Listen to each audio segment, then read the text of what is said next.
Olá, minha gente. Sou Raíssa, estou chegando com mais um podcast do blog Só Futebol Não.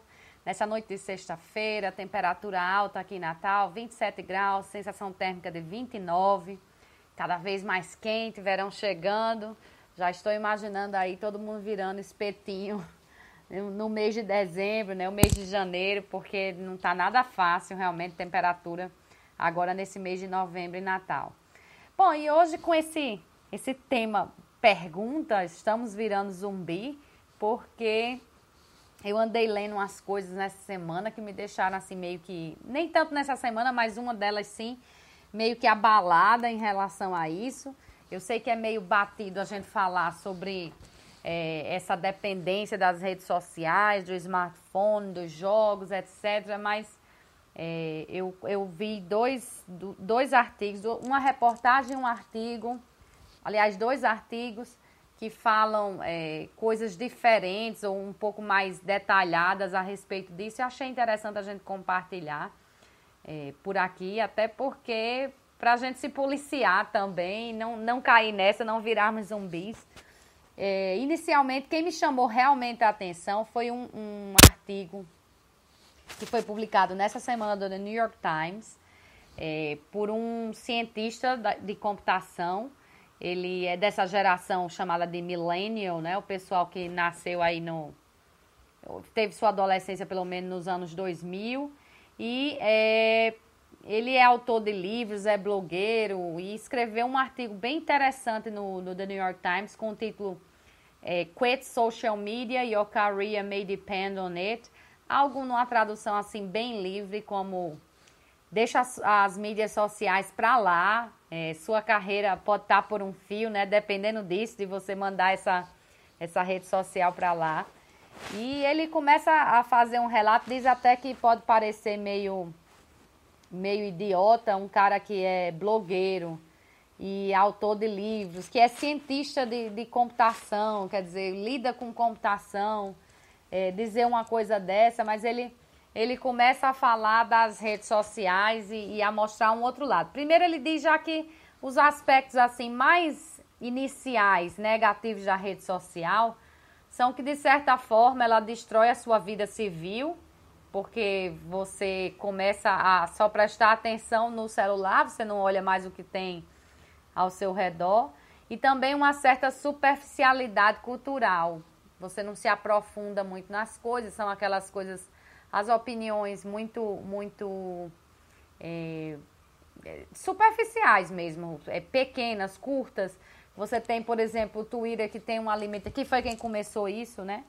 Tem essa limitação de 140 caracteres e isso passou para os outros cantos também. Você vê que quando alguém publica um negócio maior no Facebook, o pessoal já reclama que é um textão, não vai ler.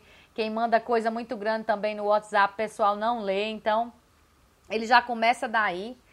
Mas aí ele começa a bater que o problema é que essa geração dele, ele fala inclusive isso, a geração dele tem um medo muito grande de ficar de fora da rede social, de repente associa isso como uma forma de você chamar a atenção do mercado. Se você não tiver na rede social e não tiver lá publicando, né, com uma certa frequência, o mercado não vai saber nem quem é você, então você não tem uma certa publicidade, ninguém vai lhe reconhecer como marcante na profissão. E então ele diz que o primeiro medo de quem usa a rede social, o primeiro medo em relação à carreira especificamente, é essa, né? O pessoal usa com medo de ficar invisível aí aos olhos do mercado. Mas aí ele lembra lá no texto dele uma frase que é atribuída àquele comediante, ator, quem é da minha época deve lembrar bem, Steve Martin, que era muito engraçado, ainda é vivo, né? Mas nunca mais eu vi filme com ele nesses últimos tempos aí.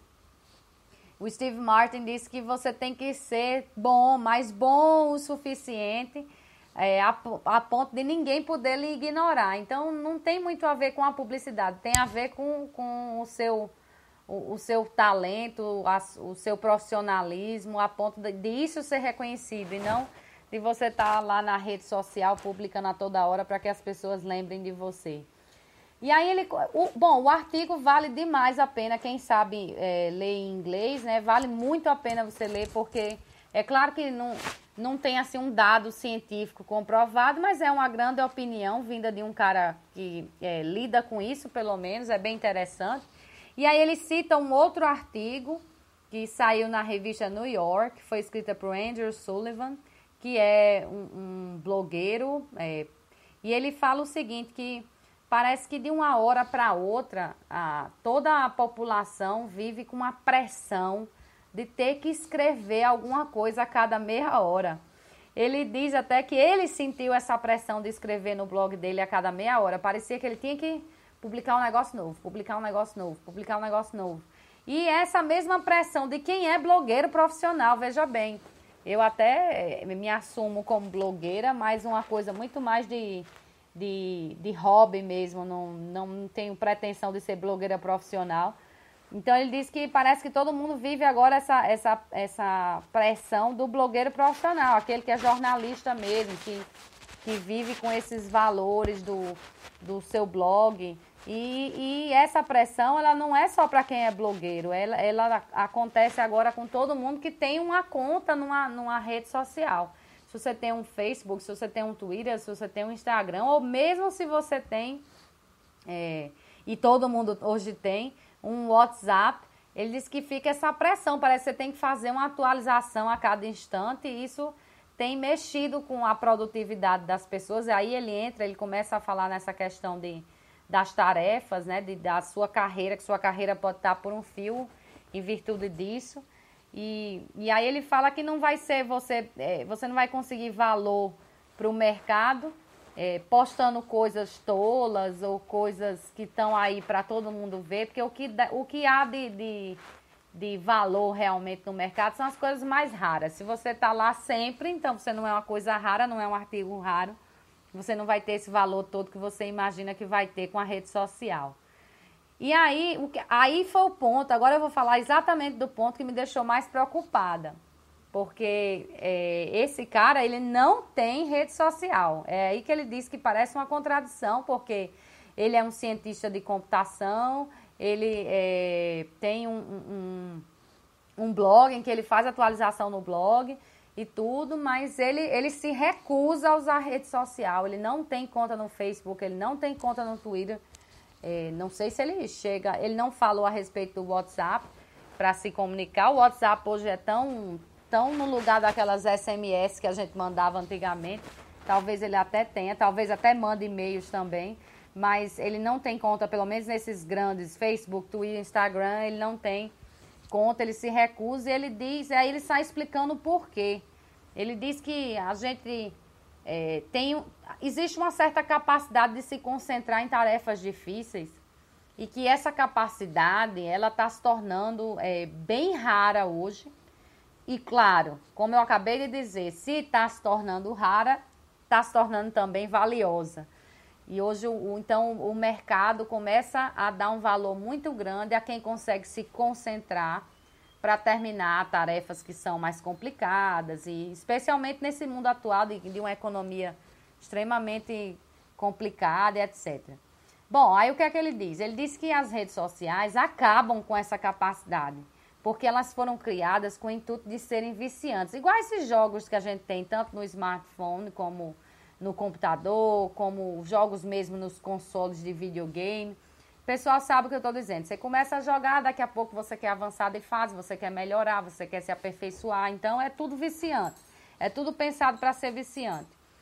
Aí, o que é que isso quer dizer? Que quanto mais você usar as redes nos seus horários produtivos, mais o seu cérebro vai pedir uma dose de estímulo no menor sinalzinho que aparecer na sua vida de tédio. Então, você tem uma tarefa mais complicada. A tarefa começou a aumentar a sua impressão de tédio. Então, você já tem aquela vontade de pegar ali o celular para conferir alguma rede social. É o mesmo mecanismo de qualquer outro vício. Vício em drogas, vício em álcool, vício em comida, vício de fumar. Bom, qualquer outro vício segue esse mesmo mecanismo. Só que ele diz que, nesse caso, o intuito próprio da coisa é isso, é ser viciante. E aí ele disse que quando essa conexão se solidifica, essa coisa de que quando surgir um sinal de tédio, você quer uma dose de rede social, e assim você vai matando o seu horário produtivo, ele disse que quando essa conexão se solidifica, ela termina tornando muito difícil a concentração em tarefas complexas, tarefas mais difíceis, porque esse tipo de tarefa requer uma concentração sem interrupção. Você não pode se concentrar e não, peraí, agora eu vou parar um pouquinho porque eu vou conferir a mensagem que me foi enviada. Ou então, não, vou me concentrar, mas agora eu vou parar um minutinho porque eu quero jogar aquela corrente que mandaram para não sei para quem. Não, vou me concentrar, mas quero assistir o vídeo que fulano passou para mim. Então, como essas tarefas cada vez mais difíceis exigem uma concentração sem interrupção, a rede social termina matando a produtividade de qualquer pessoa e aí vai terminar matando a sua carreira profissional também. E ele diz que vai sendo assim, porque vai piorando, porque o cérebro simplesmente não vai conseguir tolerar ficar tanto tempo, que é o caso dessas tarefas mais complexas, tanto tempo sem sua dose de estímulo. Então ele diz que ele morre de medo de ter rede social por isso. Achei interessante, porque ele afirma, não sei até que ponto ele está falando a verdade, mas ele afirma que não tem rede social e tem medo de criar, com medo desse mecanismo viciante, com medo de perder a criatividade e a produtividade, que na área dele, então, deve ser extremamente necessária, né? Um cara que lida com computação, a gente sabe que a pressão para novos caminhos é muito grande. Então, ele diz que, nesse caso, a rede social representaria para ele o mesmo que fumar representaria para um atleta de maratonas. Ou seja, é o fim da carreira. Você não tem como progredir se você se tornar viciado numa rede social. E aí, ele diz que o que aconteceu hoje, o que está acontecendo hoje com essa nova geração, especialmente, é que a rede social passa a lhe impedir de criar algo importante. Você não trabalha mais em tarefas complexas. Você não exige mais tanta concentração do seu cérebro, porque o seu cérebro não aceita mais tanta concentração. Ele quer aquela concentração mínima para que possa ser interrompida, para que você vá para a rede social. E aí, então a rede passa a impedir você de criar uma coisa importante, o que é fundamental para qualquer carreira. E ao contrário, na verdade, você passa a querer provar que é importante para o mundo de todo jeito, publicando coisas o tempo todo e frequentando as redes sociais, mandando mensagem para as pessoas, bom, e aí vai. Então, eu fiquei, assim, realmente bastante preocupada, porque eu comecei a me analisar, e é claro que eu uso muito rede social, eu tenho conta no Facebook, tenho no Google+, tenho no Twitter, não tenho Instagram, passei a usar o WhatsApp, acho que do ano passado para cá, resisti o quanto pude também, não sou muito fã, mas certamente você que está aí ouvindo vai se identificar com isso também. Hoje é muito difícil você estar numa rede social e você ter paciência de ler um texto grande na rede social. Eu publico blog, né, postagem no blog, eu sei bem do que eu estou falando. O blog, ele tem um outro objetivo, uma outra finalidade. Entra quem quer. Mas na rede social, às vezes, enche a paciência você passar por uma postagem do tamanho do mundo. Ninguém quer mais ler aquilo muito grande, né? A dificuldade de concentração é enorme. Até quando se tem que ler alguma coisa, parece que o cérebro precisa esquentar, assim, sair desse ambiente de coisas muito rápidas, muito instantâneas, e só depois de um tempo ali ele pega no tranco e você começa a ler com concentração. Eu digo isso e olha que eu sou uma pessoa que posso dizer até, diferentemente da minha geração, bastante concentrada, apesar de às vezes fazer 2, 3 tarefas ao mesmo tempo, até pela quantidade de profissões que eu tenho, mas em virtude mesmo das minhas profissões, eu tenho que ser concentrada, sou bastante concentrada em alguns horários, mas mesmo para mim se torna difícil às vezes esse nível de concentração com tudo isso que tem acontecido, vamos dizer assim, na ponta ali das mãos, né, pela tela do smartphone. É super complicado. Então, isso me trouxe essa inquietação, porque de fato a gente percebe essa dificuldade de concentração. Quem é professor, e aí eu me incluo na categoria, sabe bem que, em geral, já era muito difícil você conseguir a concentração de uma turma durante uma aula de 45 minutos, 1 hora e 15, 1 hora e meia. A gente já sabe que tem que ficar mudando ali as coisas para fazer, porque senão a atenção foi embora. Antigamente se diziam que eram 15 minutos, no máximo que você tinha de concentração de alguém. E aí agora o negócio está ainda pior, porque às vezes o momento que você está passando um negócio aqui para uma pessoa, o outro já não se controla. Aquilo é tão entediante ter que esperar 1 minuto que seja, que a pessoa já corre para o celular para olhar e já entra em outro mundo, em outra realidade, esquece ali tudo que está ao redor. É super complicado. E certamente também vocês já viveram a situação de estarem conversando com alguém, um grupo maior, e ter alguém que está lá, cara enfiada no celular, às vezes não está nem prestando atenção no que está se conversando.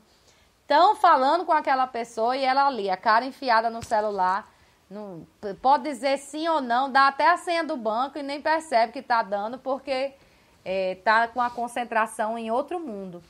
Daí essa minha preocupação, porque realmente eu achei fácil de reconhecer o que o cara falou, não sei se é verdade ou não, se tem fundo científico ou não, mas achei fácil de reconhecer de que essa realidade que estamos virando uns zumbis, assim, de viver com o celular na mão, de viver procurando postagem. Parece que o mundo virtual é melhor do que o real, mas não é nem essa aqui a discussão. A discussão é realmente essa da dependência, vamos dizer assim, que me parece muito, muito clara. Aí, para completar o negócio, há umas semanas saiu numa edição da Veja, acho que foi ainda em outubro, uma reportagem sobre a fronteira que existiria entre o real e o imaginário, justamente em relação a essa questão de realidade virtual, de computadores, tudo, e a capacidade que isso tem de influenciar o nosso cérebro. A gente nem percebe, mas é realidade. Eu trouxe aqui tirei umas coisas interessantes da reportagem para compartilhar. Segundo a reportagem, há estudos, e esses estudos são bem recentes, que são de 2009 para cá, que indicam que as realidades virtuais afetam tanto como os pensamentos fluem na nossa cabeça, como até com as coisas com as quais sonhamos. Quer dizer, como a gente vai sonhar? Isso também pode ser influenciado pelas realidades virtuais. Aí você vai dizer assim, a realidade virtual, o que é isso? É aquele povo que bota aquele óculos 3D? Não, qualquer realidade virtual. Um jogo de computador, de videogame, é uma realidade virtual. Até mesmo os mapas lá do Google Maps, quem não usa, né? Google Maps, Waze, não sei o quê. Quem não usa isso? E aí, nessa reportagem, há uma passagem de uma psicóloga mexicana, que foi a primeira a abordar isso. Ela é professora das universidades de Liège, na Bélgica, e de Bergen, na Noruega. Ela criou um termo chamado de fenômeno de transferência de jogo. Aí a sigla seria FTJ disso. Vou aqui ler exatamente o que aconteceu. Ela disse que aconteceu com ela e foi quando ela se tocou de que isso é possível. Tá aqui. Em 2009, ela é especialista em cyberpsicologia. Ela estava estudando lá a relação do homem com as máquinas, etc. E ela estava viajando pela Suécia, quando, diante do mau tempo, entrou no metrô para realizar um trajeto que normalmente ela faria a pé. Aí aqui eu vou dizer exatamente o que ela falou à Veja, né? Em um país que não é o meu, por um momento, um pensamento inusitado me veio à mente. O de que poderia pegar qualquer trem e descer na estação que fosse, pois não importava o que ocorresse. Chegaria ao meu destino num passe de mágica. Quando tentei raciocinar sobre essa sensação, percebi que fazia dias estava na dependência dos serviços do Google, como de mapas, de localização. A internet, baseada na construção de realidades virtuais, tinha condicionado meu cérebro a pensar que tudo poderia ser resolvido sem esforço, num clique. Pronto, e aí surgiu então esse fenômeno que ela deu o nome de fenômeno de transferência de jogo, e que ela diz que isso tem efeito direto na forma como um ser humano pensa e reage. Aí veja bem, ela formulou essa teoria dela, tem até uma outra pesquisa de uma outra psicóloga, nesse caso uma americana, que fala que isso influencia até a maneira como sonha. Aí deixa eu passar aqui para os dados, para vocês terem uma ideia do que eu estou falando. Ela formulou essa teoria dela estudando os hábitos desses gamers, né? Esses jogadores que são muito assíduos de videogame. Tem gente que joga aí 8 horas, 10 horas por dia, sei lá, muito, muito tempo. No primeiro artigo que ela escreveu em 2011, ela diz que 97% dos indivíduos que possuem esse passatempo, que é o de jogar videogame, tinham suas capacidades visuais, auditivas, corporais e comportamentais afetadas por memórias provenientes somente dos jogos. Aí ela dizia que, por exemplo, uma manifestação disso é que esses jogadores às vezes fecham os olhos e veem a imagem do jogo na cabeça, imediatamente, ali na frente. Você vê como esse negócio fica uma coisa intensa, né? É muito forte na pessoa. Aí aqui, o que é que acontece? As empresas, claro, estão explorando isso, como sempre. O Google já pensou em lançar um tal de Daydream View, que é um conjunto de gadgets que dizem que seria vendido a partir desse mês por $79 na versão básica. São os óculos de realidade virtual também, nessa linha aí, de você ir enxergando um caminho como se fosse por GPS, você estivesse passando pelo caminho, fazendo aquele caminho sem estar lá. Quem mais? O Facebook também adquiriu uma startup, que é Oculus VR, que bom, algo como realidade virtual em óculos, né? Também com essa ideia desse gadget, de você acessar as coisas como se elas estivessem ali na sua frente. E aí tem, a Veja chama uma psicóloga brasileira para... Aliás, antes de eu falar dessa psicóloga brasileira, deixa eu dizer um outro dado que eu também achei interessante.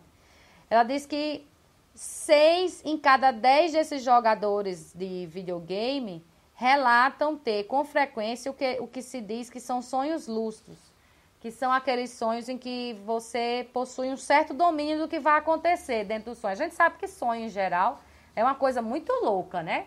Às vezes você sonha que você está com seu cachorro, sei lá, na praia, aí vem o Papa correndo na sua direção, de repente lhe entrega uma pizza, não tem nada a ver. É coisa muito louca. Mas esse pessoal dos jogos, pelo menos 6 em cada 10, relataram ter sonhos em que eles têm o domínio do que vai acontecer no jogo. Olha que coisa... aliás, no sonho. Como se fosse um jogo. Imagina que coisa louca, né? Você poder controlar um sonho. E aí, esses estudos apontaram que, na verdade, isso na população em geral acontece em uma pessoa a cada 10. Quem joga videogame são 6 em cada 10. Olha o tamanho da frequência, né? Parece que há um treinamento do cérebro para lidar com a imaginação. Aí deixa eu voltar aqui para os outros dados, né? 77% dos jogadores disseram ter visualizado cenas provenientes da realidade virtual quando fecharam os olhos. Foi aquele dado que eu dei logo no início. 75% pensaram usar algo de um jogo eletrônico na vida real. Nossa, esse eu me identifiquei. E vocês vão rir. Quem é mais antigo deve lembrar aí do Orkut e deve lembrar da Fazenda, né? A gente tinha aquele jogo da Fazendinha, de minha colheita, ia lá e roubava as colheitas do povo. Eu nunca roubei a colheita de ninguém, nesse ponto eu era muito idiota, mas viviam roubando minhas colheitas. Mas a Fazendinha que não dava para roubar as colheitas, né, que era a que eu mais gostava, então a gente plantava um negócio, ia lá, colhia. Era impressionante, porque às vezes eu chegava no supermercado, queria fazer a mesma coisa. Pegar uma mãozinha assim, pum, já botar tudo na cestinha. E a gente, logo que eu chegava, eu conseguia fazer aquela associação imediata do jogo com aquela realidade. A realidade me lembrava o jogo, imediatamente. Tipo, agora eu faria isso. Então aqui, o exemplo dado pela revista é como o pessoal que joga o Pokémon GO, que é aquele jogo que você pega a realidade, joga a câmera em cima, pela lente da câmera você consegue ver que ali tem um bichinho do Pokémon e para capturá-lo você tem que jogar uma bola virtual. Então, o povo às vezes via algum bicho na rua queria jogar uma bola como a do Pokémon GO. 64% relataram ter, com constância, sonhos com elementos de experiências passadas em universos digitais. Quer dizer, durante o sonho, sonhava com algo que só rolava no jogo. E 51% tiveram sensações de movimentos que realizam na realidade virtual, como sentir o impulso de dar socos depois de uma partida do game de luta Street Fighter. Imagina que situação. Isso já foi muito discutido, sempre que se lança um jogo mais violento ou um jogo que quebra um pouco a ética, como é aquele GTA, né, o Grand Theft Auto, o povo chama aqui de GTA, que você tem que fazer um monte de coisa errada para ganhar pontos. Então, há sempre uma discussão e isso é interessante, porque de fato os estudos estão mostrando que você começa a trazer um pouco dessa realidade virtual, ou muito, dependendo do quanto você está envolvido nessa realidade, para a realidade mesmo, para o dia a dia, para o mundo real. Então, faz sentido a gente se perguntar essas coisas e até que ponto é interessante ter esses jogos que são extremamente violentos, com muitos detalhes de vida real lá dentro, para que a gente tenha, de repente, essa confusão de mundos aí. Bom, a Veja, então, termina a reportagem com uma psicanalista brasileira, Thaís Marques, que é da Sociedade Brasileira de Psicanálise, e ela fala, então, dessa interferência nos sonhos, que ela diz que essa interferência ela só é possível nos estágios mais conscientes do sono. A gente tem vários estágios de sono, não me pergunto quais são, eu só conheço um, que é chamado de REM, é o sonho REM, o Rapid Eye Movement, ou a fase do sonho que os olhos se movimentam com muita rapidez. Quem tem a oportunidade ou a falta de ter o que fazer e acompanha alguém dormindo, vai perceber que chega um determinado momento do sono dessa pessoa que os olhos se movimentam com muita rapidez de um lado para o outro, assim, é uma coisa bem esquisita. E ela diz que, então, só nas fases mais conscientes do sono é que é possível essa interferência. Mas que nos sonhos mesmos imersivos não há como. Aí aqui as palavras dela. Se descobrirmos uma forma de influenciar todo o ato de sonhar, estaremos interferindo na singularidade de cada um, pois produziríamos pacotes oníricos que impediriam pessoas de ter acesso ao seu inconsciente. Aí a Veja consegue fazer uma alusão aqui àquele filme de Leonardo DiCaprio, né, A Origem, que é de 2010. É um filme totalmente doido, que o cara, ele entra no sonho das outras pessoas, ele consegue influenciar o que é que as pessoas vão sonhar, como vão sonhar. E se bem que pra mim, o filme, eu não sei se eu vou estragar pra quem não assistiu, pra mim eu assisti sempre com aquela certeza de que se tratava de um personagem esquizofrênico, que misturava a realidade virtual com a realidade mesmo, né, do mundo real mesmo, o mundo real com o mundo que ele imaginava. Mas aí, bom, tem outras pessoas que têm outra visão sobre o filme. Aí, o filme, então, a Veja traz um dos diálogos do filme que explica mais ou menos essa sensação que pelo menos eu estou depois de ter lido o artigo do cientista de computação no The New York Times essa semana e também essa reportagem da Veja que é mais antiga. Olha só o diálogo que aparece, que é: construir sonhos a partir de memórias é a melhor maneira de perder a noção do que é real e do que é ilusão. Então, vejam só, aí vem o medo, né? Estamos virando mesmo zumbis, né? Vamos ficar dependentes de smartphones. Será que vai chegar um momento em que, de fato, a gente não vai conseguir separar o que é real do que é virtual?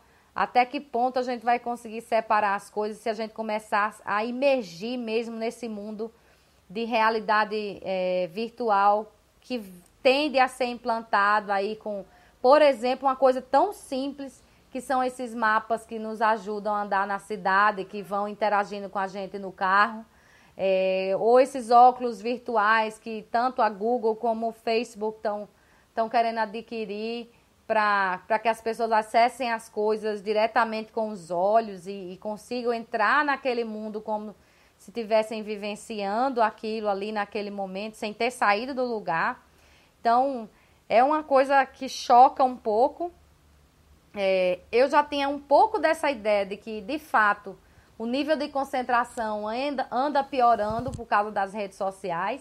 Agora tem uma opinião de um cientista de computação a respeito, um cara que nunca usou rede social, segundo ele diz, e que não pretende usar porque tem medo desse vício. E aí fica então um alerta para a gente começar a monitorar o nosso acesso, né? Será que a gente não está ficando mesmo muito dependente? Será que as tarefas que exigem um pouco mais de concentração não estão sendo estocadas ou deixadas para lá como coisas chatas? Eu dou até um exemplo pessoal mesmo. No Facebook surge muito matéria para ler e às vezes eu estou só com os dados do celular. E obviamente eu não vou ficar entrando em matérias para ler com os dados do celular, porque de repente acaba, né, tudo. Então, quando eu estou usando dados, estou assim no meio da rua mesmo, eu normalmente salvo aquele link para quando eu entrar no Wi-Fi eu ler com mais calma. Mas eu me peguei já alguns dias fazendo isso, até quando eu estou no Wi-Fi, quer dizer, adiando a leitura do negócio que exige mais concentração para continuar acessando ou navegando nas redes sociais. Então, eu fiquei, confesso, estou um pouco assustada, não sei se é muito exagero isso de que estamos virando zumbis, mas quando eu vejo uma psicóloga, uma mexicana, uma americana, uma brasileira, né, esse pessoal todo falando a respeito de que, de fato, a realidade virtual pode influenciar como a gente pensa, como o pensamento vai surgir, pode controlar até com o que a gente vai sonhar, como vai sonhar. Então, começa a me dar assim, um frio na espinha. Eu me lembro de filmes meio que apocalípticos, como Matrix, né? Que a gente era uma mera pilha para um computador. Sei lá se a gente já não está vivendo uma coisa dessa ou chegando muito próximo e estamos achando legal. Ninguém tá acordando que a gente pode estar modificando o nosso cérebro de uma forma definitiva para não ter mais concentração, né? Para deixar que tudo seja definido com superficialidade, sem muita discussão, sem muito aprofundamento. E até já falei por aqui algumas semanas atrás a respeito da memória, que o Facebook está se propondo a ser a nossa memória. Todo dia que eu abro lá, tá lá a memória do que eu fiz naquele dia no ano passado, há uns 2, 3 anos, que foi quando eu criei a conta do Facebook. Então, é uma coisa para a gente se perguntar, para a gente analisar, começar a prestar atenção se de fato essa dependência não está ficando maior do que deveria, já que certamente você que está aí me ouvindo, a última coisa que você pega antes de dormir é um celular para deixar assim de lado da cama, e a primeira coisa que você pega quando acorda também é ele, nem que seja para conferir a hora. Então, talvez seja a hora da gente analisar um pouco se não estamos passando o limite nesse vício e atrofiando, vamos dizer assim, os nossos cérebros. Bom, minha gente, era toda essa viagem filosófica, né, científica, louca que temos por hoje. Deixo o convite para amanhã, 11h30, o nosso bate-papo em inglês. Domingo, 10 horas, o bate-papo sobre futebol, né? Lembrando aí essas loucuras que andam acontecendo no Brasil. Inclusive, eu andei já publicando hoje pelas redes sociais mesmo, um abaixo-assinado, quem puder procurar, daquele Avaz, é uma petição para tentar evitar essa vergonha que a Câmara dos Deputados tenta aprovar, que é uma anistia não só de Caixa 2, que fique bem claro que o que a Câmara dos Deputados está tentando aprovar é uma anistia que praticamente acaba com todos os crimes da Lava Jato. É por isso que a maioria dos partidos estão todos bem caladinhos, pessoal do PT, PMDB, PSDB, DEM, todo mundo bem caladinho. Não vou dizer todas as sopras de letrinhas, porque a gente tem não sei quantos partidos, parece que tem mais partido do que tributo no país, então não dá para dizer todos, mas pouquíssimos são os que realmente estão se rebelando contra essa ideia. Eu vi o pessoal aí de PSOL, Rede, não sei nem se tem mais alguém, eu estou esquecendo aqui, gritando realmente contra isso. Sei que houve hoje manifestações aí no Brasil. Duvido que tenham falado a respeito desse Caixa 2, porque, infelizmente, a maior parte dessas manifestações, ou elas são ligadas ao PSDB, que também quer essa anistia, ou são ligadas ao PT, que também sonha com essa anistia. Então, o brasileiro vai ter que largar os partidos, o pessoal que não é de partido, né, vai ter que largar e se movimentar. Então, tem aí essa petição, pelo menos para pressionar. Vamos usar a rede social para uma coisa boa, vamos pressionar, porque senão nós vamos ter aí uma gigantesca pizza, depois de tudo que já se descobriu de ruindade e continua se descobrindo com essa Lava Jato, vamos ter uma gigantesca pizza com esses deputados conseguindo simplesmente aprovar uma anistia ampla, geral e restrita para todo tipo de mazela que eles fizeram de dinheiro público e de desvio aí nos últimos tempos no Brasil. Bom, então é isso. Deixo uma boa noite, um bom fim de semana para todo mundo. E já deixo o convite, então, para os outros podcasts. Até lá!